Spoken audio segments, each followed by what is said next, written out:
Hello friends, welcome back to our University Guide series। ये इस series की second video है और आज की इस वीडियो में हम यूनिवर्सिटी एप्लीकेशन से लेकर वीज़ा अप्रूवल तक के प्रोसेस को डिस्कस करेंगे। मेरा नाम कुरतुलैन है और मैं एक MSc फिजियोथेरेपिस्ट हूँ and on this channel we help students achieve their career goals and patients achieve their health goals. पहली वीडियो में हमने यूनिवर्सिटी और कोर्स सिलेक्शन को डिस्कस किया है, तो इस स्टेज पर आपके पास अपनी यूनिवर्सिटीज़ और कोर्सेज शॉर्ट लिस्टेड होने चाहिए। इसके बाद you have to check the entry requirements of these courses and ensure कि आप सब रिक्वायरमेंट्स को मीट कर रहे हों। बैचलर्स के लिए मोस्टली आपको अपने इंटरमीडिएट या A लेवल्स की डिग्री चाहिए होती है और इसके साथ साथ लैंग्वेज रिक्वायरमेंट को पूरा करना होता है, लेकिन मास्टर्स के लिए इन दोनों चीज़ों के साथ साथ अक्सर एडिशनल आपको रेलेवेंट फील्ड में एक्सपीरियंस की रिक्वायरमेंट भी हो सकती है। तो नेक्स्ट स्टेप ये होगा कि आप अपनी पसंद की यूनिवर्सिटी के पेज पे अपने फेवरेट कोर्स के अंदर अपना एप्लीकेशन फॉर्म फिल करना शुरू कर दें। Make sure to fill this application form very accurately. अब इस एप्लीकेशन में एप्लीकेशन फॉर्म के साथ साथ आपको अपनी पर्सनल स्टेटमेंट भी सबमिट करवानी होगी। पर्सनल स्टेटमेंट यूनिवर्सिटी असेसर्स के लिए आपका एक इंट्रोडक्शन है। इस डॉक्यूमेंट में आप अपनी स्ट्रेंथ्स, एबिलिटीज, कैपेबिलिटीज, अपना relevant experience, your interest in said role and university और जनरल अपनी पर्सनालिटी के बारे में बताएंगे। और मैं आपको रिकमेंड करूंगी कि आप इस डॉक्यूमेंट के लिए अपनी फुल एफर्ट्स और स्ट्रेंथ्स और कैपेबिलिटीज यूटिलाइज कर दें। It should be well structured, comprehensive, with no grammar errors, and it should be a narrative and not a descriptive essay. जो आपकी पर्सनल स्टेटमेंट है ये आपकी एलिवेटर पिच है आपकी सिलेक्शन के लिए। So make sure to mention all your academic, professional, and extracurricular skills, and just make them believe that you are really good for this university. And now you can submit the online application, attach all the documents that they've asked for, and wait for the decision. Universities 2 to 4 weeks में अपना decision दे देती हैं, इसलिए बिल्कुल and date तक wait ना करें अपनी एप्लीकेशन सबमिट करवाने के लिए, बल्कि कोशिश करें कि शुरू में ही सबमिट करवा दें ताकि नेक्स्ट स्टेप्स पूरे करने के लिए आपके पास टाइम हो। फॉर एग्जाम्पल सितंबर इनटेक के लिए आप मई ऑनवर्ड से अप्लाई करना शुरू कर सकते हैं। अब होपफुली यूनिवर्सिटी से आपको ऑफर लेटर रिसीव हो गया है और ये लेटर कंडीशनल या अनकंडीशनल हो सकता है। Most of the times conditional offer letter receive होता है जिसके अंदर एकेडमिक और फाइनेंशियल कंडीशन होती है। एकेडमिक कंडीशंस में आपका यूनिवर्सिटी स्कोर और आपका आइल्स स्कोर आ जाता है। IELTS score university to university vary करता है। ऑन एवरेज 6 to 7 बैंड की रिक्वायरमेंट होती है मोस्ट कोर्सेज के लिए। अगर आप इंटरनेशनली स्टडी करने का सोच रहे हैं तो मैं रेकमेंड करूंगी कि आप आइल्स पहले से ही करके रख लें, क्योंकि ये 2 साल के लिए वैलिड होगा और जब आप अपना यूनिवर्सिटी एप्लीकेशन प्रोसेस शुरू कर लेंगे आपको आइल्स देने की टेंशन नहीं होगी। एकेडमिक कंडीशंस में इसके साथ साथ आपका एकेडमिक ट्यूटर के साथ इंटरव्यू हो सकता है जिसमें वो आपसे आपकी previous studies, professional work experience के बारे में पूछ सकते हैं and basically just to find out about your interest in the set course and about you and if you would be a good fit for the university's culture. So make sure that you are very well prepared for this interview, क्योंकि अगर आपका ये interview up to the mark नहीं होगा तो आपका admission confirm नहीं होगा। Financial condition is basically that you have to pay a major chunk of your tuition fee before the start of the course. This is roughly 20 to 50% of the whole amount. तो ये आपको पहले से पे करनी पड़ेगी अपना कोर्स स्टार्ट करने के लिए।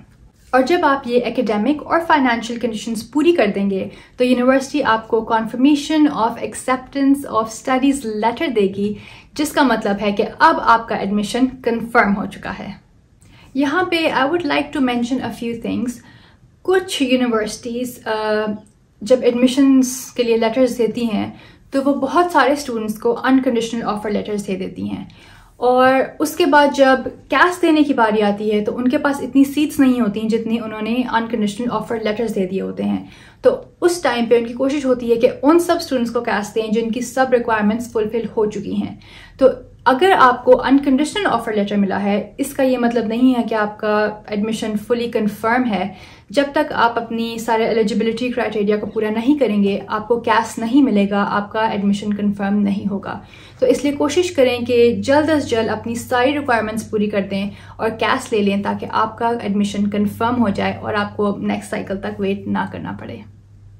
सेकेंडली, कुछ कंसल्टेंट्स स्टूडेंट्स के साथ पूरा पेमेंट प्लान शेयर नहीं करते और कहते हैं आप पहले 2-3 हज़ार दे दें और फिर बाकी आप वहाँ जाके पे कर सकते हैं, बट दैट्स नॉट ट्रू। आपको major chunk of the tuition fee पहले पे करना होता है और अगर आपने ये पे नहीं किया तो आपको बाद में प्रॉब्लम्स हो सकते हैं। सो मेक श्योर कि आपके पास 20 to 50%, at least 50% of the tuition fee already मौजूद हो और फिर ही आप इस प्रोसेस को शुरू करें।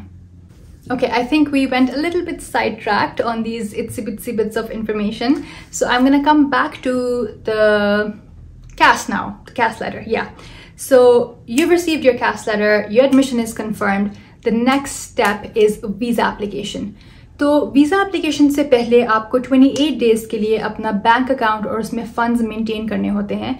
तो जब आपका ये सारा प्रोसेस शुरू हो जाए, एप्लीकेशन वाला, कैश लेटर वाला, तो कोशिश करें कि आप उसी टाइम से फॉर एटलीस्ट 28 डेज अपना बैंक अकाउंट मेंटेन कर लें, ताकि आपको इसके बाद नेक्स्ट 28 डेज ना ये स्टेप करना पड़े और फिर वेट करना पड़े। So just try to do these things simultaneously to save time. So right, you have your application done, you have your CAS letter.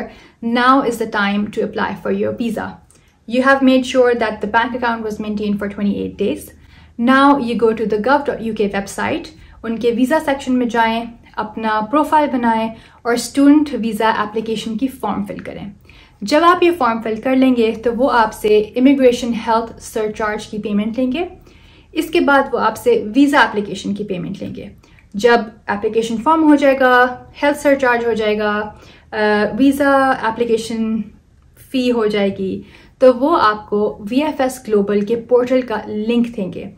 इस लिंक पर जाकर आप अपनी बायोमेट्रिक्स के लिए अपॉइंटमेंट बुक करेंगे। ये अपॉइंटमेंट डिफरेंट सिटीज़ में अवेलेबल होती हैं, तो आप इनको कंपेयर कर लें कि कहाँ जल्दी की अपॉइंटमेंट मिल रही है। और अगर आपको थोड़ा सा ट्रैवल करना पड़ता है तो I guess that would be better, as long as you are going for the first appointment that you are getting. ये अपॉइंटमेंट कंफर्म होने के बाद आपको VFS ग्लोबल की वेबसाइट पे कुछ डॉक्यूमेंट्स अपलोड करने होंगे।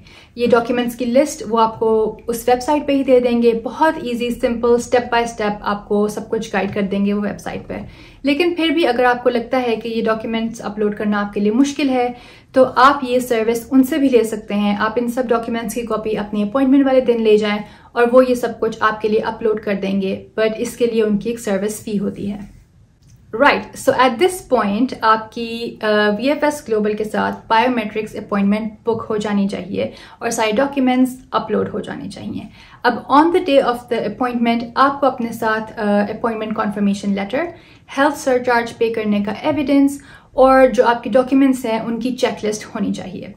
ये लेकर आप अपनी अपॉइंटमेंट पर जाएंगे, वो आपको अंदर लेके जाएंगे, आपको वेटिंग में बिठाएंगे, फिर आपको बुलाएंगे, आपसे अंगूठे लगवाएंगे, आपकी पिक्चर खिंचवाएंगे और आपसे आपका पासपोर्ट ले लेंगे। इसके बाद it takes about 15 days for all the processing to happen. After 15 days they will inform you that your passport is ready for collection. जब आप पासपोर्ट कलेक्ट करेंगे तो होपफुली उसमें आपका वीज़ा लगा होगा and now you are ready to leave. What you have to do now is pack your bags, book your flights, arrange accommodation, and someone to pick you up from the airport. And basically, you're there. इस time पे universities काफ़ी emails करती हैं to help students arrange accommodation and pick up from the airports. So make sure that you're keeping an eye on that. And thank you for watching this video. I hope this was useful. Our next video is going to be around what do you need to actually pack? What are the things that you can very easily get from here, don't need to bring, you know the spiel. I'll see you in 2 weeks.